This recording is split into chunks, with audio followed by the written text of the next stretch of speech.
Сонор милах цаг толиулж байна. Дараах зохиолыг танд албан ёсны эрхтэйгээр хүргэж байна. Та subscribe дарж нэгдээд цаг алдалгүй зохиолон сонсороо. Оюуны өмчийг дээдж буй танд баярлалаа. Зохиолч Дарсүрэн онцгой эрх 83 дугаар хэсэг. Симото Сафроновын өрөөнөөс өрөөндөн орж ирэхэд залуухан Япон хүүхэн шин танилаан тал залсан угтлаа. Японы дээд тушаалын дарга нарыг харин нутгийн хүүхнүүдтэй сүүж холбохыг хориглодог нь нууц алддаг явдалтай холбоотой юм. Тиймээс Японоос амьдрал ахуй сэтгэл санаа мэдлэг боловсролоор хоцрогдсон эмэгтэйчүүдийг хятад манжуурт байгуулсан Японы засаг захиргааны томоохон байгууллагын тусгай үйлчилгээнд ажиллаулдаг байлаа. Симото Сафроновын үгийг эргэцүүлэн бодохыг хичээх тул залуу хүүхэнтэй нялганах сөхөө байсангүй. Яаж ч утсан Симото Сафроновын гараас мултрахгүй болжээ. Сафроновын үгийг Юки өнөмшин. Юкигийн үгэнд Тозия орхон зайлшгүй. Тэгэд эцсийн эц Тозия намайг нүдэрмхийн төдийд устгуулна. Ингэхээр Сафроновтой харьцаагаа сайжруулах хэрэгтэй. Яас гэгэд хөлдөн сууж өөрийгөө аврах хэрэгтэй шүү дээ. Энэ зам мөрөн яаж гаргах вэ? Симото ингэж өөрөөсөө хэдэн удаа асуусан боловч яах учраа олсонгүй. Тэгээд орой болтол гийврэн бодлогоширч аргаан бард суухад өнөө хүүхэн Симотогийн сэтгэлийг тайтгаруулж хэдэн йен олж авахыг хичээхтэн түүнийг архиар дайлж сэтгэл занааг нь засгаагаад Симотогийн бие сэтгэлийн ичнээн бодлыг хөндөж таалагдахын тулд энэ ноёдны хүсэл сэтгэлийн овдост шохоорхлыг нь хөдөлгөж чадвал ахиухан юм олно гэж бодсоор эмэгтэй хүний найланхай уян тачаангуй зан аашаар эрхлэн янаг сэтгэлийн эд шидийг уудлан гаргана. Симотос сэтгэлийн шаналгсан бодлоо салахын тулд арх амсан амссаар бүсгүй хүний янаг тачаангуйн салман доноогдож сэтгэл зүрхэн шимшрүүлсэн бодлон умартан эмэгтэй хүний дулаан өр бүлээн амьсгалд шатан амьдын жаргал амсан тачаалын өвдөст мансуурчээ. Үүр шөнийн цавсраар үүд балбах чимээгээр Симото зочин сэрээд "Хэмбэ?" гэж омогтойхон асууснаа хамаг юм тэлгээд ухаангүй хэвтэж байгаа бүсгүйн дээрээс хөнжлөн жолоодж хаад тачаалтан хансан амтэн шиг ийм л байдаг бах та. Мэгж шиг хамрынхан самалдгийг сэтэртэл хөрхирч байгааг нь харааж гэж ундууцсан өглээд хаалгаар өргөв. Симото Сафроновын дуугаар хаалгаан тайлж өгтөлөө. "Чиний унтлахын өрөөнд гадны хүн байгаа мó?"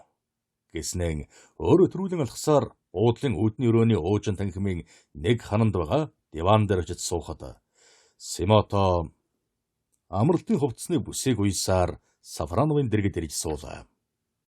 "Миний туршуул ирсэн" гэхэд Симото нүдэн жоо толгон "Энэ золиг юу гэх бол? Бас нэг ухаан сэж байгаа хэрэггүй" гэж бодно. "Симото, улаан орсуудын довтлогоо эхлээд манайхныг бүслээд авчихсан байгаа бол л та" гэхэд Симото гайхаж айсандаа балмагдсан дуугаар "Юу? Чи соёор бо?" гэж асуулаа. "Энэ бол маргашгүй зүйл. Худлаа. Чи хутхан өмөлөх гэж байна. Улаан орсууд одоо байтугай намарч довтлохонд орохгүй." "Симото, чиний наад хийсвэрсэн дүгнэлт чинь армийн удирдлагын тактик стратегийн бодлогыг төөрөгдүүлж манай довтлогооныг хойшлуулснараа эзэн хааны армийг Орос Монголын зэрэгт суйруулах нөхцөлийг өрдүүлсэн байна. Одоохон энэ тухай Комацубара санд мэдэгдэх хэрэгтэй. Чи хүлээж бай. Би хувцас амсаадгийг. Хоёулаач танилцуулъя." Гэд өрөөрөөгөн эргэх гэтэл Иван Степанович түүний гараас татад зогсоогоод "Энэ тухай дуулгуул мэдсээр байж нуусан гэдэг ял чи бид хоёрын толгой дээр унана. Миний туршуулын мэдээ үнэн бол одоо ингэсгийгээд Комацубара өөрөө биднийг дуудана. Тэр үед юу гэж хэлэхээ бодсон дээр" гэж хэлэхэд Симото санаа алдаад "Чиний боддог зөв байхаа" гэд дуу муутай гонгнов. Сафроновын мэдээ үнэн байжээ. Халах голдох Японы хориглолтын шугам руу хүчтэй гал найсан тэр мөчөөс хойш 15 мөчийн дараа Комацубара хайлаар тэрээд байгаа бүх дарга нарыг өрөөндөө зоглууллаа. Тэрээр хөмсгөн зангидан үлэн барын нүд шиг амар харцтай нүдэрэн дарга нарыг толгой дараалан ажиглаад дөнгөж сая фронтын шугам дээрээс утастлаа. Орос Монголын армийн цохилтын хүч баян цагаанаас манай харуу бүх хоригдлын шугамын дагуу их бууны галаар ширвэн довтлогоо хийж байна. Одоогийн байдлаар байдал эвгүй болж магадгүй байна. Гээд онигор нүдэн том болгоод очиг галалтсан харцаар Симотог ширтэн.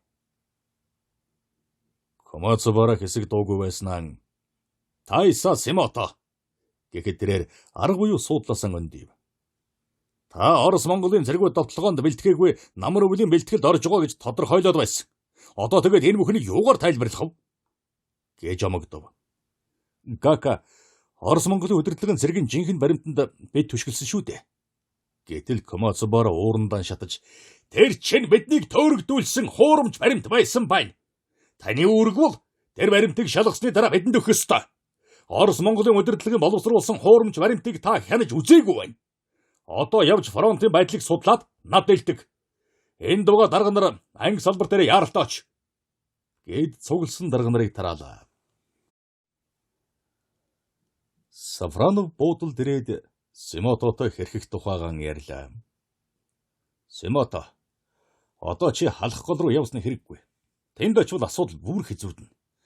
Тиймээс одоо өөрийгөө бодож самбаачлах хэрэгтэй. Ер нь хамаг юм сүйрч байгаа юм байна. Монгол Оросын армийнхан хэдэн өдөр дуу чимээ нэвтрүүлдэг байсан нь армийн хүчийг шилжүүлэх үед сэжиглэгдэж болох чимээ шугааныг далдулсан хэрэг байжээ. Тиймээс халах голд ирсэн хүчээр уржигдраас эхлэн манай хоригдлын дагуу шилжүүлэн байрлуулж амжсан бол л да. Үүнийг нь бид өнөө нэвтрүүлэг хийж байна гэж үзсэн юм. Одоо би өнгөрлөө. Симото, одоо ганцхан зам байна. Халах голд армийнхан ялагдвал Комацубара хэн рүү ялтуулах гэж байгаагаан сая илэрхийлсэн шүү дээ. Тиймээс чи хайлаар төлдөж байдлыг ажиглаад арми ялагдвал өөрийгөө аврах арга бод. Энэ явдалд Кавасуг ашиглах хэрэгтэй. Кавасугийн эмнэлэгт хэвт. Тэгээд сэтгэл санааны гинтийн цочрлоос цусар бухад хүрээд байгаа гэдэг онц тогтоолгочих. Одоо Комацубара хайлараас жанжин сүм рүү явна шүү дээ. Тэгэхээр чамтай зууралдах зав гарахгүй. Тэр чин зөв арга байна шүү. Гэж Симото хэлээд санаа алдаснаа утсан авч Кавасу руу залгахаар шийдлээ. Хагас сайн өдрийн орой жанжин сүм дээр байсан фронтын штабын дарга нууц холбооны төв рүү ярьж Оросын нэвтрүүлгийг сонирхожээ. Гака, Оросын радио нэвтрүүлгийн тэрэгнүүд манай хоригдлын 2 жигүүрээр ажиллаж өглөөнөөс хойш их буу онгоц танкны чимээ нэвтрүүлсэн. Тэгтэн хужир цагаан нураас их хэлсний чиглэлд танкын дуу чимээ хүчтэй нэвтрүүлж яг довтлох ч юм шиг нүргэлсэн. Бодвол Орос Монголынхан өнөө хоригдлын өргөс тор татахын тулд тэгж далдлан нууцлах арга хэрэглэж байгаа бол та. Эд чинь ингэж байдаг болоод удаж байна шүү дээ. Гэж томжиргүй илтгэлээ. Фронтын нэгдсэн штабын дарга жанжин сүм дээр авчирсан баг дарга цэргүүдийн сэтгэл санааг сэргээж зингих асуудлыг зохион байгуулад шөндөл өнгөртөл унтсангүй. Тэгээд хажуулхан өмнө холбооны төв рүү дахин уцтаж байдлыг лавлав. Кака, Оросууд одоо өөр дуу чимээ нэвтрүүлж байна. Манай 2 жигүүрээр танк, хуягт машины дуу чимээ хөнгөнөөд байна. Ингэсхийгээд онгоц, их бүүний чимээ нэвтрүүлэх байх. Өнгөрдөг шөнө яг ингэж нэвтрүүлсэн. Одоо яг тэр цагта хуваар ясаар нэвтрүүлж байна. Гэлээ. Шөнжин шүүгсэн нэвтрүүлгийн чимээ үүр цайхаас өмнө нам гүн болжээ. Үүнийг ажигласан Японы хоригдлынхан Оросуудын залхуу нь хүрчээ. Одоо өөрснөө нэвтрүүлгийнхэн дуу чимээнээс халшраа биз гэж бодож ярилцах ажээ. Тэнгэрийн алсын хаяана мэлтийсэн цагаан гэгээ улам тодорч алсын бараа танигдах төдий байлаа. Өглөөний 5 цаг 40 мөч гэхэд халах голын хөндөд ямар ч анир чимээгүй боллоо. Шөнжөнгөн аригдсан Япон зэргүүд үүр тэмдгэрэх үед нойрондоо дарагджээ. Гэтэл гэнэт их бүүний гал нүргэлж газар тэнгэр нийлчихүү гэмээр сүртэй дэлбэрэлтүүд Японы хоригдлын шугамын дагуу нэрмэж гарлаа. Хайлаастын зүүнтэх манханд хориглож байсан Японы 72 дугаар явган зэргийн хорооны дугаар сумангийн дарга салаан дарга нар газар оромжноос ухсхийн гарцгааж салаа суман руугаа гүйцгээлээ. Дэслэгч Хито газар оромжны ойролцоо дэлбэрсэн дэлбэрэлтээр орноосоо унаад тэр дорон босонгууд сая учрыг ойлгоод салаа руугаа гүйв. Гэтэл Хитогоос нэлийн сайдуухан их бууны сум дараалан дэлбэрч тархин задарчих шиг санагдаад чихэн шуугаад явчихав. Хөрсөрөн эргэсэн элс шороо агаард цацагдан зүүнээс өндийж буй нарыг халхалсан болохоор зузаан тоос шороог арай ядан нэвтэлсэн нарны гэгээ мэддэгдэхтүүдийн сөөмөлзөж өнөө аяалд рахуугч нарыг залгичихвуу гэмээр аймараажээ. Их бууны гал цаг шахам үргэлжилсэн болохоор Японы цэргүүд яахан үл мэдэн нууч руугаан шургах хагаад самбата нэг нь их буу танк руугаан хурдлах авч Оросын их бууны гал Японы зенитийн их буу пулеметийн байрлал дээр оновчтой бууж агаарт зэр зэвсэгтэйг нь цацагдана. Хориглолтын дагуу намөрсөн шорон битүү хөшгөн дунд нуучиндан суурж байгаа Япон цэргүүд яолон гинших, орилон чарлах, амин тасарч байгаа хүний сэтгэл сэргийлгсэн хахир хашгиралт их бууны сумны дэлбэрэлтээс илүү хүчтэй сонсогдон суурайтна. Хито яах ухаанан ололгүй нэгдүгээр сумн руу гүйж явтал тэдний зэрэгэлдэх нуучинд их бууны сум тусаж бөөн шороотой холилдсон цэргүүдийн сэг өөдөн чулуудагдаад нүдэрмхийн төдийд нөгөө сумангийн цэргүүдийн дээрээс сунаж газартайн тэгшлэн буллаа. Амьдаран нуучиндан булагдан дарагдж байгаа цэргүүдийн харсан Хито баядаг чадлаараа хашгираад газар сөхрөн унахтан ингээд өнгөрдөх хэрэгүү ямар аймар юм бэ? Бид амьдаран булагдаж их бууны суманд яачууллаа шүү дээ гэж орилготон уйлж байгаагаан ухаарах сөхөө байсангүй. Айсандан түүний ухаан зайлжээ. Улаан армийн их бууны гал Японы зенитийн их буу пулеметийн байрлалын дагуух бүх зүйлийг газрын хөрстэй хөмрөө зогссонгүй харуута байгуулсан газрууд дээрээс харахад ов тов цоохордох ажээ. Энэ бол онгоцныхонд бомбогдох ёстой байрлалыг тодорхойлж өгсөн баримжаа байлаа. Өглөөний 6 цаг 45 мөч гэхэд их бууны гал зогсдол тэнгэрийг бүрхсэн тоос шороо арилж гүйцээгүй байсан тэр үед онгоцны бөмбөгдөлт эхэллээ. Хэдхэн мөчийн дараа халах голын өглөөний агаарт бөөн хуйларсан гал дүрлсэн галталуу тэнгэрт заларч байгаа юм шиг сүртэй дөл улаанаараа олгоодохыг харсан Хито Фуй Такасагийн баруун этгээдэд газар дор нөөцөлсөн шатхууны агуулга дээр бөмбөг туссаныг гадарлаа. Японы 26 дугаар хорооны зүүн жигүүрт байсан Мицудогийнхан тэнгэрүүд олгоодсон галыг хараад айн мэгтхийн эрхэнд "Ай хатимана минь" гэж залбирсаар нууц руугаан шурган хэвтэн. Онгоцны бөмбөгдөлтийн дараа дахиад их бууны гал үргэлжлэв. Өглөөний 5 цаг 45 мөчөөс хойш 8 цаг 45 мөч хүртэл үргэлжилсэн 3 цагийн бөмбөгдөлт их бууны галын дараа Японы хоёр талын жигүүрээр танк, хуйгт, явган цэрэг үерийн урсгал шиг хүч төрөн орж ирлээ. Зөвлөлт Монголын хуйгт танкууд Фуй Такасагийн баруун зүгээр орон Японы хориглолт руу дайрч буй тэрхэн үед хайлаастын баруун талд эхэлсний чиглэлээр хөдөлсөн танк хуйгтууд бойтог манхны араар ороогоод хайлааст чиглэлээ. Улаан арим Монголын цэрэгт бүслэгдсэн зэргийн аврахын тулд хайлаараас яарвчлан хөдөлсөн хороодын дарга нар өөрсдийнхөө хороог аврах ямар ч боломжгүй болжээ. Өглөө эхэлсэн байлдаан оройн 17 цаг гэхэд бүр ширвсжээ. Халах гол руу өнгөлцсөн Японы армийн ажиллагаа эхэлснээс хойш 17 дахь бүрүү гараг буюу 8 дугаар сарын 10-нд байгуулсан 6 дугаар армийн командлагч Огису Рипо 2-7 хоногийн дараа эхлүүлэх Госитоку ажиллагаанд оролцуулах зэвсэг хүчин фронтын тэргуун шугамд шилжүүлэх төлөвлөгөө боловсруулж байсан энэ үед түүний зүрхээр хатгадаг өвчнийг хүндрүүлэхэд хүрсэн энэ дуулианаар өөрийнхөө мэдэлд байгаа дарга нарыг цуглуулж улаан арим Монголын цэрэгт өгөх сөрөг зохилтын талаар ярилцаад зохилтын гол хүчийг байлдааны тэргуун шугамд авчрахаас өмнө онгоцны ширүүн дотлохооноор дайсныхаа хүчийг сааруулах төлөвлөгөө гаргалаа. Чингээд Долднуурт байгаа 40 гаруй онгоцон агаарт хөөргөх тушаал өглөө.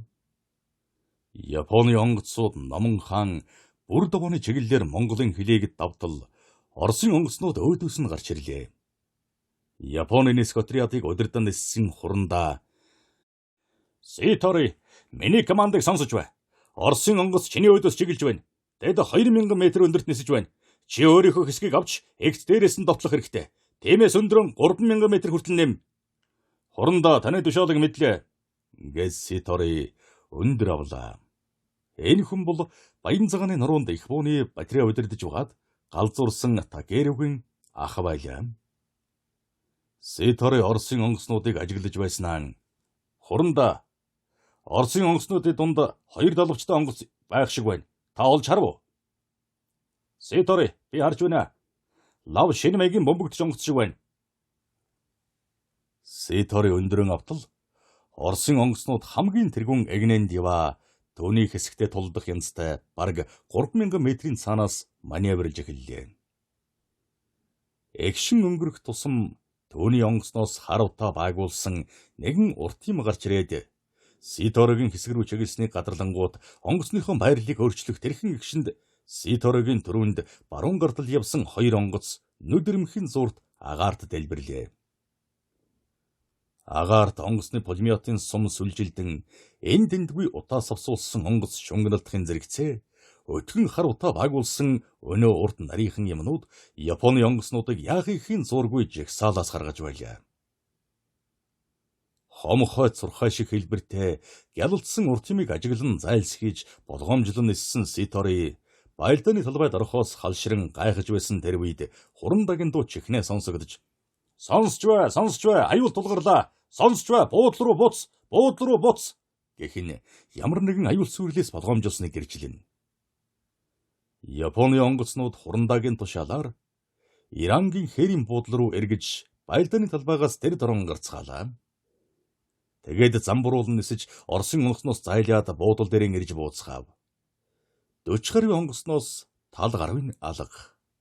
Нисгэгч нар гайхаж алмаар ирсэн нүдээр бие биерүүгэн харах нь харуутаас авсуусан тэр юм юу вэ гэж бие биенээсээ лавлах мэт. Ситори хээрийн буудлын дээр буунгуутан өвсөн дээр суусан нисгэгчдийн дэргэд ирж суулаа. Тэгээд хэсэг дуугүй байснаа "Та нар чинь яагаад ус болгочихсан юм шиг дөмбичгэв? Тэр утаа багуулсан хар ямыг юу байсныг хэлээч. Би анхандан Оросын онгоц шатаж байгаа юм болов уу гэж харсан юм. Гэтэл" гэж хэлтэл. "Ситори чи айсандаа болоод бүр эргүүтж орхич. Тэр чи хонгоц биш. Өөрөө хардаг сум" гэж мэдэмхэрв. Гэтэл нисгэгч түүний яриг сонирхон бараг нэг зэрэг "Юу?" гэж гайхан дуулдлаа. "Манай нагац 1935 он хүртэл Москва дахь элчинд ажиллаж байгаад ирсэн юм. Түүнийг босч ирэхэд манай армийн хэдэн том хүмүүс уулзаж Оросын зэвсгийн талаар ярилцж байхад харавдаг сумтай хонгоц хийсэн гэж ярьж байсан. Улаан Оросууд 1930 оноос тусгай төхөөрөмжөнд харвдаг сум байрлуулад хойдон жил нь онгоцонд байршуул туршсан юм" гэж хэлэхэд нэг нисгэгч ярианд оролцож "Тийм байхаа тэр. Цахлаа гэдэг онгоцоор хамгаалуулсан тэр 2 далавчтай онгоцны доод талын далавчны доор наривтэр урт цагаан юм зүйлттэй байсан. Би анхандаа бөмбөгийг ингэж зүүдэг онгоц байдгийн байх та гэж гайхаж байлаа. 2 талын далавчинд дөрвөөр нь төхөөрөмжилсөн байсан. Тэгэхээр харавдаг сум гэдэг нь үнэн байж таарлаа" гэж хэлтэл Хурандагийн онгоц бууж ирлээ. Нисгэгч нар даргынхаа онгоцны зүг гүйлдэн очтол дарга нь онгоцноосоо бууж ирэв. Тэгээд өнөө хомхой цурхай шиг хэлбэртэй гялалцсан өнгөтэй утаас авсуулсан юмны талаар ярилцсав. Хурандаа цагаан харснаа "Тэгвэл Оросууд анхныхаа харавдаг сумыг 17 цаг 27 мөчөд тавьж дээ" гэж хэлтэл онгоцны буудлын руу нэгэн суудлын тэрэг хар хурдаараа орж ирэхийг ажигвал фронт командлагчийн тэрэг болох нь илэрхий. Шингээд Хурандаа цагийн дараа 6 дугаар армийн төвийн штабт байрлсан газар ирлээ. Улаан Оросууд өнөөдөр анх удаа агаарын байлдаанд тусгайлан төхөөрөмжилсөн харавдаг сумыг хэрэглэлээ. Энэ сумын тавьж байгаа хойрын зай 1200 м, алсын зай 2500 м-т багтаж байна. Тиймээс манай онгоцууд агаарын байлдаанд амжилт олох нөхцөлгүй байлаа. Онгоцноос оновчтой буудах зай маань 300 м шүү дээ гэж хэлдэхэд Огису Рипо хөмсгөн зангидан дууг зогсцол Комацубара "Та бас Тогава Коворо хоёр шиг хэтрүүлж байна уу?" гэж шалгав. "Кака, Та өөрөө Москвагийн элчинд цэргийн аташигаар ажиллаж байсан болохоор надаас илүү мэдэн шүү дээ. Гэж арай ядан хэлэхэд дууны нөнгө уйлах гэж байгаа хүүхэд шиг хоолойн зангирсан байлаа. Чингээд 2 цагийн дараа Комацубаараа Синзин рүү залгуулж Уэдад байлдааны байдлыг элтгэж онгоцны талаар танилцуулав. Кака Улаан Оросууд пуужин зэвсэгт туршиж угааг би Москвад байхдаа мэдсэн юм. Оросууд 1931 онд пуужинт сум нисэх онгоцонд байрлуулаад туршсан юм. Уржин жил шинэ маягийн онгоцонд пуужинт сум байрлуулсан гэдэг яриа гарсан. Тиймээс Тайсаг ярьдаг зүйлүүд үнний хувьтай юм. Оросууд онгоцонд пуужинт сум байрлуулсан бол манай онгоцнууд түүнийг устгах болцоогүй. Пуужинт сум ан тавьж байгаа ойрын зайн 1200 м байгаа болохоор аюултай байгаа юм. Гэхэд Уэда Косетокуг амжилтанд хүргэх ёстой гэдгийг та толгоогоор хариуцж байгаагаа ойлгож байгаа биз? Оросуудын онгоцыг устгахын тулд Камикадзе Токотойн хэсэг зохион байгуул. Тэр пуужинт онгоцыг камикадзенаар устгах чадна гэж толгой төрөгүй загнахад Комацубаараа юу ч хэлэлгүй дуугүй чагнахтан камикадзе нарыг мөргөхөөс өмнө пуужинт сум өрснө гэдгийг ойлгохгүй хүнтэй юу ч ярих вүлээ гэж бодно. 4. Хар цагааны ялгаа. Хайлар дахь цэргэн эмнэлгийн хашаагаар намхан нуруутай бүдүүн тарган биетэй нэгэн хүнийг орж ирэхэд эмнэлгийн совилогч эмч нар хүндэтгэн мэдлэн. Тэрээр бодлогоширсан тэргүүнээ бүхийлгсөөр алхаж эмнэлгийн байшинд орж ирээд өрөөрөвгөн алхана. Энэ хүн бол бидний танил Кавасу болоо юм. Тэрээр цагаан халаадан өмсөд тарган биеийн дааж ядсан майк хөлөөн зөөж ядан гэлдэрсээр армийн ахлах дарга нарыг хэвтүүлдэг тасалгаанд орлоо. Симото хан руу хорж хэвтснэн хөлийн чимээгээр эргэхдээ Кавасу эмч ямар сонинтой ирсэн бол гэж бодно. Тэрээр 2 хоногийн өмнө Жанжин сүм рүү явж билээ. Кавасу Симототой мэдлээд нүрэн өрчилгэн Симото чи халахголд юу болж байгааг санана. Ёстой махан аваагийн чиг тэнд л үзлээ. Дайн гэдэг чинь хүний хүүрэнд цаддаггүй асрыг ходооттой мангас юм аа да. Гэж яншаад санаа алдав. Манай арим бүрэн бүслэгдсэн байна. Хуй такасаад байсан Йокогийн хэсэг уржигдэр 20-нд бүрэн устж. Хайлаараас очсон 14-р явган баргаад өчигдөр Монголын хилээс дөрвөн байр зайтай газар шар модны хавьд бөмбөгдүүлээд хүнд байдалд орж. Оросын цэргүүд манайхныг цагирганд оруулаад Номон хан Бүрдө воноос цаашаа юу ч алхуулахгүй байна. Өчигдөр уржигдөр 2 Оросын онгоцууд Янху авдар нуурд байсан манай бэлтгэл хүчийг бөмбөгдөөд тарамд чигсэн. Жанжин сүмийг онгоцнууд үнсэн товрог болгочихлоо. Одоо генерал Огисо Рипогийн 6 дугаар арим байхгүй болсон. Гэхэд Симото манай онгоцнууд яачихсан бэ гэлээ. Мэдэхгүй. Оросууд онгоцонд нэстэг сум хийгээд манай онгоцыг яачаад аячихсан байх. Арим хайлаас голын 2 талд бүслэгдээд одоо тэднийг гаргаж авахын тулд боломжтой бүхнийг хийж байгаа боловч ямар ч нэмэргүй болоод байна. Дарга нар байлдааны ажиллагааг төр зогсоолгож тэр хугацаанд Солонгост байгаа бүх хүчийг татах армийг шинчлэн зохион байгуулах санаатай боловч улаан Оросууд байлдааны гал төр зогсоохгүй бүр мөсөн бууж өгөхийг тулгсан байна. Үүнээс болоод армийн удирдлага дотрон хагарсан бололтой. Бууж өгнө гэдэг бол Орос Монголын аримд онцгой эрх олгож дайны төлбөрийг төлөөд зогсохгүй фронтын бүх удирдлагыг олон улсын шүүхэд шилжүүлж яллна гэж үзэж байгаад зарим нь олон 10,000 хүнийн гардтаа бууж өгөхгүй цэрэг техникийн хүчийг баг суурьсан дээр бууж өгөхгүй гэдэг асуудлыг шийдэхийг армийн удирдлага тулгаж байна. Дэд үзэгтэн Оросын улаан аримтай ямар ч хүчээр үзэлцээд амжилт олохгүй гэж байгаа юм байна. Жанжин штаб бууж өгөхийг зөвшөөрөх шинжтэй байгааг нь.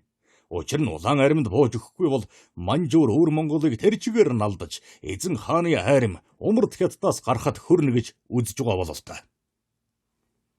Энэ ч яах аргагүй боддог л асуудал. Улаан Орос Монголын цэрэг байлдааны ажиллагааг үргэлжлүүлж хянганаар давбал улаан хятадын айрамгэгч мухар толгойтнуудыг хөдөлгөөд хамтарбал бид зүүн умард хятад өвөр Монголыг төдийгүй Солонгосыг ч алдаж мэднэ. Тиймээс бууж өгнө гэдэг чинь болох асуудал. Улаан Орос Монголыхонд бууж өгсөний дараа онцгой эрхийн дагуу Монголын газар нутгийг эргүүлж өгөх асуудал босгоно. Харин зүүн умард хятад манжуур өвөр Монголоос манай армийг гаргах хэрэггүй шүү дээ. Ингэхэд Жанжин штаб стратегийн бодлого явуулахыг чухалчилж зөвхөн Ар Монголын асуудал дээр ялсан армийн онцгой эрхийг зөвшөөрөхөөр шийдсэн хэрэг. За тэр чи яах вэ? Над хамаагүй асуудал. Чи Сафронов сантаа уулзвуу. Наашаа гарахын даваан дээр Сафронов өөрөө ирж уулзаад нэг захиа өгүүлсэн. Гэд Ингрийнхэн халааснаас захиа гаргахад Кавасуугийн гар салгалан чичирч байлаа. Симото тэр зурвасыг задлж үзвэл бид ялна гэсэн байв. Энэ бол Симото Сафроновтой тохирсон нууц болцмол үг билээ. Симото Кавасуугийн яриаг сонсоод хайларын штаб руу уцтаж асуудлыг хэрхэн шийдэх гэж байгааг мэдхээр Комацубарагийн туслахтаа ярих гэтэл болсонгүй. Симото саны даралт ихсээд зүрхээр нь хатгуулаад ухаан алдаж унав. Тэгээд эмнэлэгт хэвтүүлээд ирлээ. Гэхэд Комацубара тэр дөрөн Кавасуутай уцаар ярьлаа. Кака их хай сандарснаас хямарч зүрх нь цохиод даралт нь хэтэгдсэн байна. Ер нь тархинд нь цус харвах нөхцөл бүрдэжээ.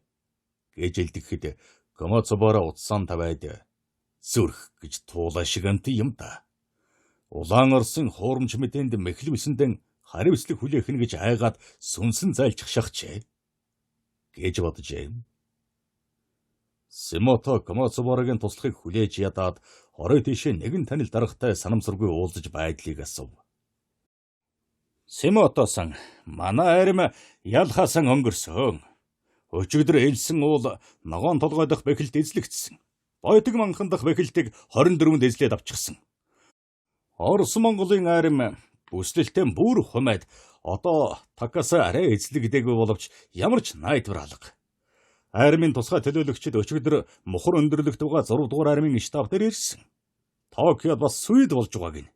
Ерөнхий сайд Хиранумагийн засгийн газар огцрох янзтай. Уэдаг огцруулах нь илэрхий болсон гэлцэн. Мөн цэргийн яамд өөрчлөлт гарах шинжтэй болжээ. Халах голд ялагдах эхний цуурайгаар ийм дуулдж байгаа юм чинь ялагдвал манай хэдэн томчул ялан дуунах байлгүй. Гэж хэлэхэд Симото гүнээ санаа алджээ.